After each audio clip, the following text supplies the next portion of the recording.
السلام علیکم ورحمۃ اللہ وبرکاتہ۔ بسم اللہ الرحمن الرحیم، والصلاة والسلام علی رسولہ الکریم وعلی آلہ واصحابہ اجمعین۔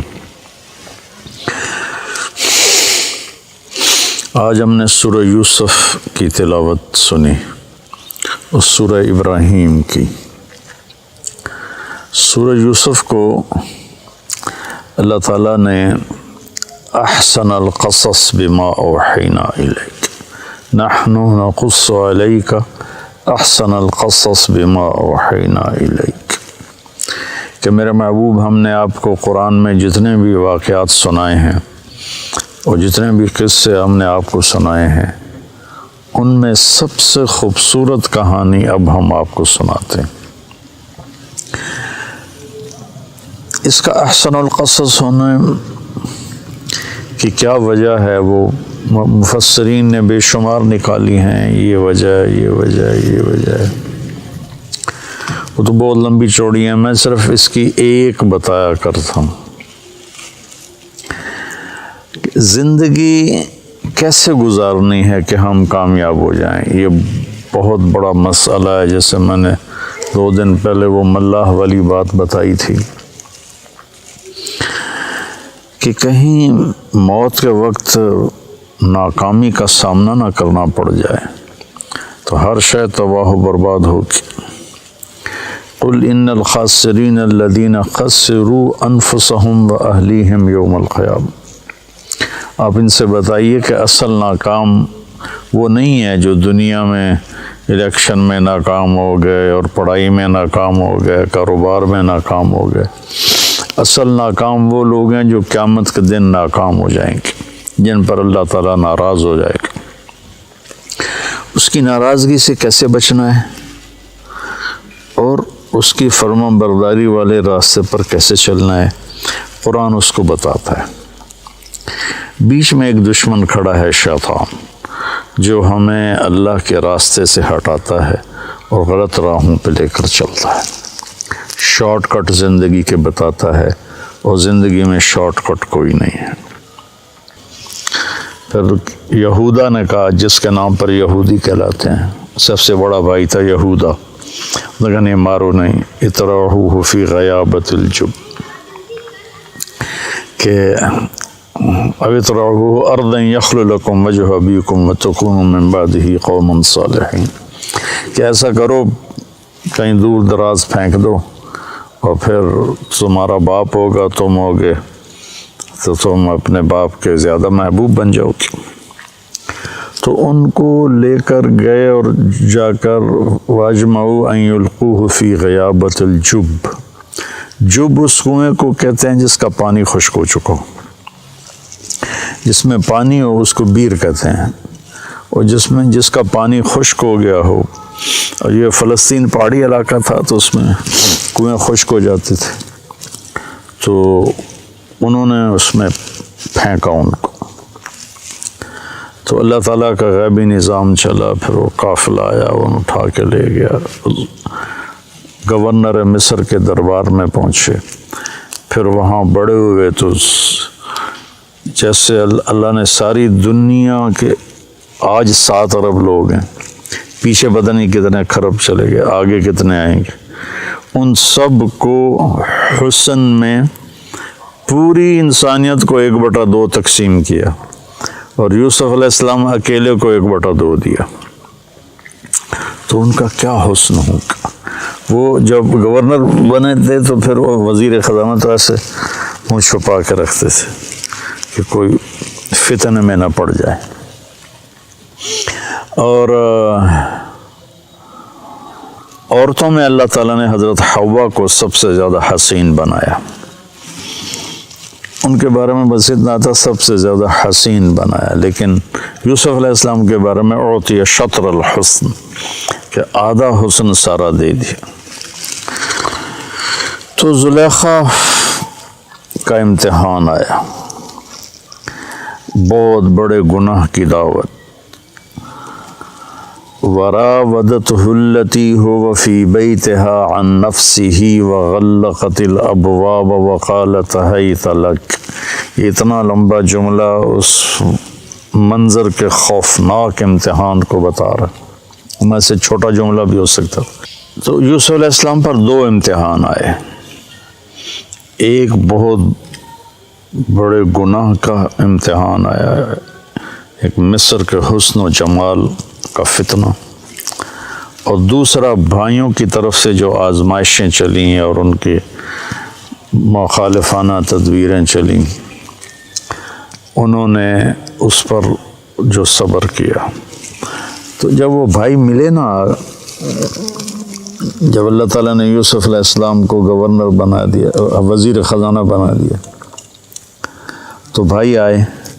وجاء اخوة یوسف فدخلوا علیہ فعرفهم وهم له منکرون، کہ بھائی یوسف علیہ السلام نے تو پہچان لیا میرے بھائی آ گئے، چونکہ یوسف علیہ السلام اس طرح بیٹھتے تھے، یہ پورا نقاب اوڑھتے تھے، صرف آنکھیں نظر آتی تھی.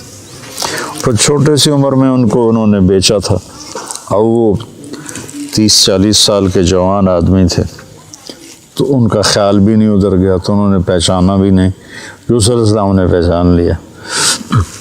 تو کہنے لگے تمہارا دوسرا بھائی ہے کوئی؟ کا جی ہے. کہا اس کو لے کے آنا ورنہ کچھ نہیں دوں گا. پھر ان کو ایک بہانے سے اپنے پاس رکھ لیا. جب انہوں نے بنیامین کو اپنے پاس رکھ لیا تو یہودا نے کہا میں تو واپس نہیں جاؤں گا. پہلے ہم نے یوسف کو کھویا، جان بوجھ کے ہم نے شرارت کی، اب بنیامین ہماری وجہ سے تو نہیں، خود اپنی وجہ سے ایسا ہو گیا. تو جب تک میرا باپ کوئی مجھے اجازت نہیں دے گا میں ادھر ہی بیٹھا ہوں، تم جاؤ.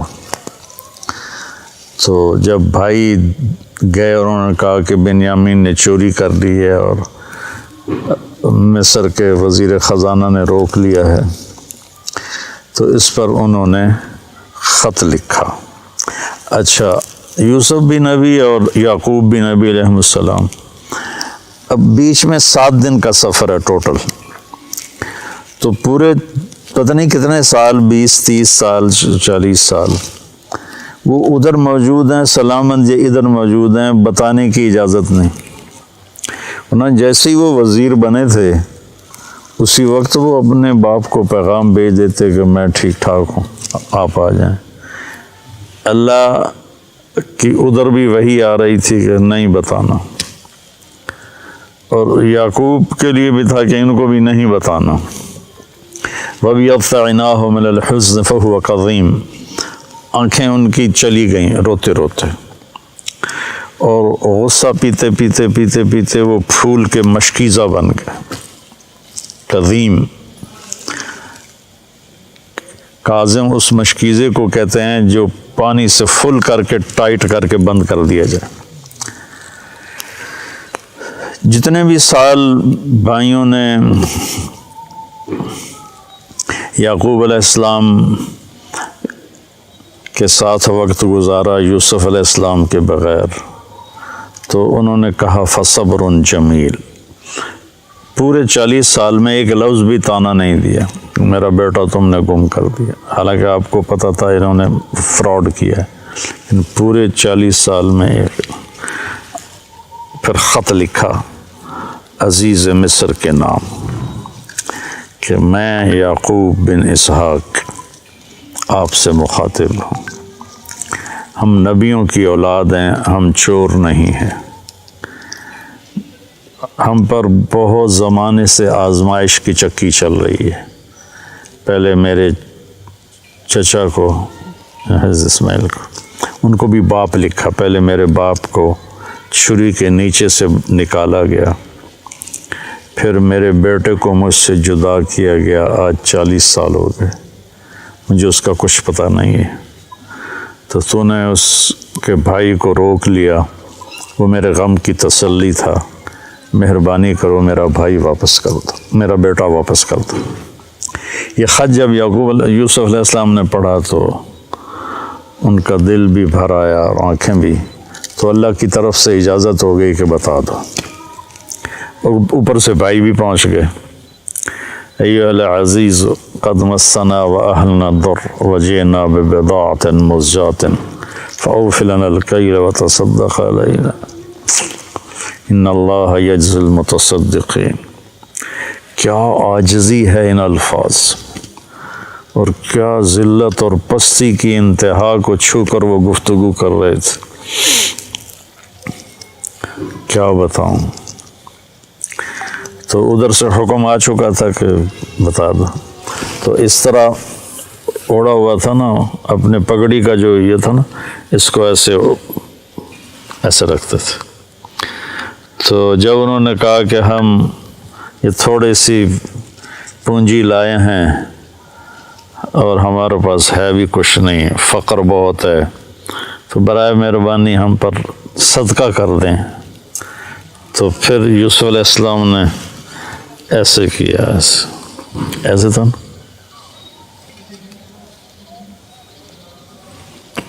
هل علمتم ما فعلتم بيوسف وأخيه إذ أنتم جاهلون۔ سبحان اللہ،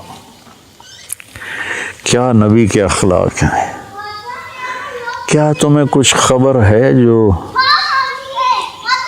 تم سے بے خبری میں یوسف کے ساتھ کچھ تھوڑا بہت ہو گیا تھا، تھوڑا بہت، قید کاٹی 9 سال، زنا کی تہمت لگی،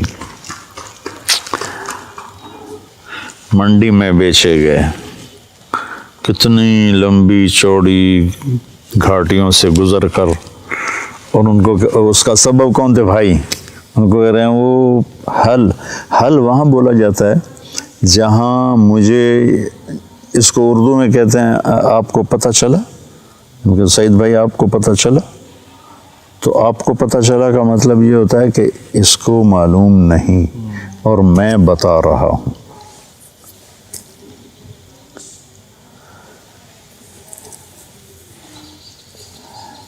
یہ جہاں زیب کا بیٹا فوت ہوا تھا عبداللہ، تو میں آیا رائمنڈ سے، تو علی چھوٹا سا تھا، یہاں کھیل رہا تھا، میری گاڑی اندر انٹر ہوئی تو بھاگ گیا، آپ کو پتہ چلا عبداللہ فوت ہو گیا ہے۔ وہاں سے میں نے حل کا مطلب سیکھا کہ حل اتاک حدیث الغاشیہ، آپ کو پتہ چلا جو چھا جانے والا دن ہے وہ کیسا ہے۔ تو حل وہاں بولا جاتا ہے جہاں یہ ہو کہ بھائی مولوی حذیفہ کو جو میں بتا رہا ہوں نا اس کو معلوم نہیں، تو حل آپ کو کچھ پتہ چلا، جنہوں نے کیا ہی سارا بربادی، قدم قدم پہ سازش، ان کا حل علمتم ما فعلتم۔ فعلا کا جو صیغہ ہے یہ غیر ارادی حرکت کے لیے ہوتا ہے، جیسے میرا یہ میں پاؤں ہل رہا ہے نا، یہ غیر ارادی حرکت ہے۔ فعلا استعمال ہوتا ہے غیر ارادی حرکت کے لیے، پھر ارادی کے لیے بھی عاملہ کا لفظ استعمال ہوتا ہے ارادتاً جو کام کیا جائے۔ تو ما فعلتم میں یہ پھر ان کے جرم کو ہلکا کیا کہ تم سے بس ایم ہی ہو گیا، تم کرنے کا کوئی ارادہ تو نہیں تھا، بلا ارادہ ہو گیا۔ اذ انتم جاہلون، وہ بھی بے خبری میں ہو گیا، تمہیں اصل میں پتہ نہیں تھا۔ حالانکہ یہاں عبارت یوں بنتی قد علمتم، تمہیں خوب خبر تھی، ما ظلمتم، جو تم نے ظلم کیا، بیوسف و اخیہ، یوسف اور اس کے بھائی پر جو تم نے ظلم کیا، اذ انتم عامدون، اور تم نے جان بوجھ کے یہ سارا کچھ کیا، تم نے پوری بدنیتی کے ساتھ کیا، تو اس کا بالکل الٹ لے کر آئے حل علمتم، آپ کو کچھ پتہ چلا ہی ہوگا، آپ کو تو میرے خیال میں معلوم نہیں، تو میں آپ کو بتاتا ہوں ما فعلتم، جو تھوڑا بہت یوسف کے بارے میں آپ سے ہو گیا، وَأَخِيهِ، اور اس کے بھائی کے بارے میں، اذ انتم جاہلون، جو آپ نے بے خبری میں کیا، آپ کا ارادہ تو نہیں تھا۔ تو اب جو اس وقت ان کا امپریشن بنانا، اس کو جو قرآن نے بیان کیا، کمال کر دیا۔ وہ تو پہلے انہوں نے غور سے دیکھا، پھر ایک دم ان کے اندر خوف پیدا ہوا کہ یہ یوسف ہے، پھر شک پیدا ہوا کہ نہیں یوسف کہاں ہے، یہ تو مصر کا وزیر خزانہ بیٹھا ہوا ہے۔ تو شک اور خوف اور امید، یہ دو تین کیفیتیں ان کے اندر بن گئیں جو متضاد قسم کی تھی۔ ان کو جو قرآن ادا کرتا ہے اس کے جو الفاظ ہیں، ایک تو ان تحقیق کے لیے ہوتا ہے، انکا یہ شک کے لیے ہوتا ہے، انت یوسف خوف ہے کہ لا بھائی ہن آیا ساڑھو تے سوٹا، یہ تو یوسف ہے۔ تو میں اس ایکسپریشن کو اپنے انداز میں جو سمجھو میں اس کو بیان کیا کرتا ہوں، اِنَّكَ لَأَنْتَ یوسف، اِنَّكَ لَأَنْتَ یوسف۔ مجھے بڑا مزہ آتا ہے اس آیت میں کہ کس طرح اللہ نے مختلف کیفیات کو جمع کے میں اس کو چہرے پہ لانے کی کوشش کرتا ہوں۔ اِنَّكَ لَأَنْتَ یوسف، تو نے کہا انا یوسف وہذا اخی، میں یوسف ہوں، یہ میرا بھائی ہے، قد من اللہ علینا۔ اب یہ سورہ یوسف کا خلاصہ دو لفظ ہیں، اور یہی دو لفظ پورے قرآن کا خلاصہ ہیں، پوری زندگی کا خلاصہ ہیں، اور کامیاب زندگی کا خلاصہ ہیں کہ انہ من یتقی ویصبر فإن اللہ لا یضیع اجر المحسنین۔ کہ میرے بھائیو، زندگی کی راہوں میں جو تقوی اور صبر کو ساتھی بناتا ہے وہ ضائع نہیں ہوتا، وہ کامیاب ہوتا ہے۔ تو تقوی میں اشارہ تھا زلیخا کے قصے کی طرف کہ بہت بڑی دعوت آئی حرام کی، اور اس میں اللہ نے ان کو اتنا استقامت بخشی، اور اس نے سارے دروازے بند کیے تھے، وہ دوڑے، دروازے کھلتے چلے گئے، اللہ کی قدرت سے تو کھلتے چلے گئے۔ تو تقوی سے مراد تھا اس زلیخا کے مکر سے بچنا، یعنی جتنے بھی گناہوں کا راستہ ہے اس سے بچنا تقوی۔ یصبر میں اشارہ تھا بھائیوں کے ظلم کو برداشت کرنا۔ آپ اندازہ لگائیں، جب بھائی اور یعقوب علیہ السلام سارے آ گئے تو یوسف علیہ السلام کارگزاری سنانے لگے کہ میرے ساتھ کیا ہوا۔ تو کارگزاری شروع سے نہیں سنائی کہ بھائی سامنے تھے اور شرمندہ ہونا تھا انہوں نے۔ لقد من اللہ وقد احسن بی اذ اخرجنی من السجن وجاء بكم من البدو من بعد ان نزغ الشیطان بینی وبین اخوتی ان ربی لطیف لما یشاء۔ ابا جی میں جیل میں چلا گیا تھا، یہاں سے کارگزاری شروع کی، مجھے انہوں نے نکالا، میں نے راستے میں مارا اور مجھے باندھا، پھر باندھ کے کنویں میں پھینکا، پھر میں ڈول میں بیٹھا، پھر مجھے انہوں نے چند کوڑیوں میں بیچا، پھر میرے اوپر زنا کی تہمت لگی، سارا حذف کر دیا کہ یہ شرمندہ ہوں گے، میرے بھائی شرمندہ ہوں گے۔ کامیابی کا یہ راستہ ہے، ہم لوگ مال بناؤ، سیاست کرو، ہیرا پھیری کرو، حرام راستوں سے پیسے بناؤ اور اپنی واہ بناؤ، یہ ہم پوری دنیا کے انسانوں کا اس وقت یہ راستہ بنا ہوا ہے۔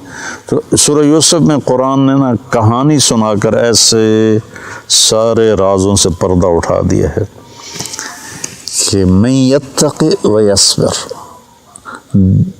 گناہ راستے میں آئیں گے تو تقوی، آزمائشیں راستے میں آئیں گی تو صبر، فإن اللہ لا یضیع اجر المحسنین، اللہ کبھی ان کے اجر کو ضائع نہیں کرتا ہے۔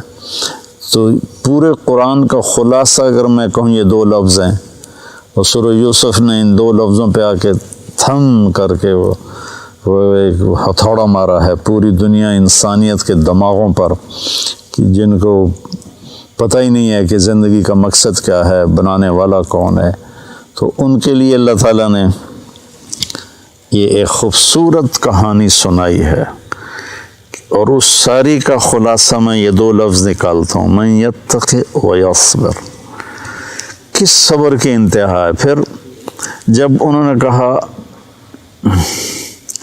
تاللہ لقد آثرک اللہ علینا من کنا لخاطئین، اللہ کی قسم اللہ نے تمہیں ہم پر عزت بخشی، ہم خطاوار ہیں۔ تو بھائیوں نے کیا کہا، یوسف علیہ السلام نے کیا کہا، لا تثریب علیکم اليوم یغفر اللہ لکم وہو ارحم الراحمین۔ لا تثریب ہوتا ہے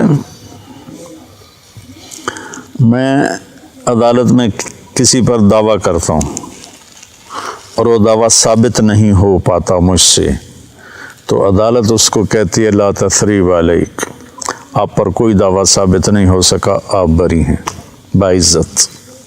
تو یوسف علیہ السلام کہہ رہے ہیں لا تثریب علیکم اليوم، تم پر تو کوئی جرم ثابت نہیں، تو میں تمہیں کیا کہوں کہ بھئی تم نے یہ کیا۔ یہ یوسف، سورہ یوسف ایسے نچوڑ کے نا، جیسے والعصر میں اللہ تعالیٰ نے سارے قرآن کا جوس نکال کے ہمیں 4 چیزیں بتا دی، ایسے سورہ یوسف میں اللہ تعالیٰ نے سارے قرآن کو ایسے 2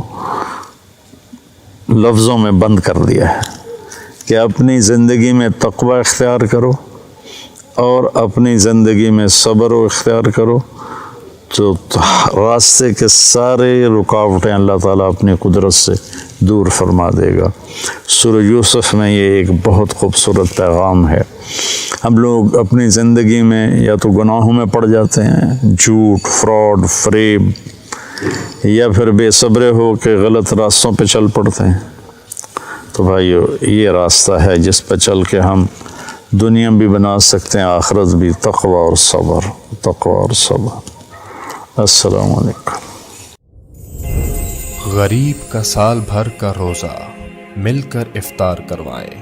اس رمضان مولانا طارق جمیل فاؤنڈیشن لا رہی ہے تقسیم رحمت رمضان راشن پروگرام۔ تقریباً 3000 مستحقین کے گھر راشن پہنچانے میں ہمارا ساتھ دیں۔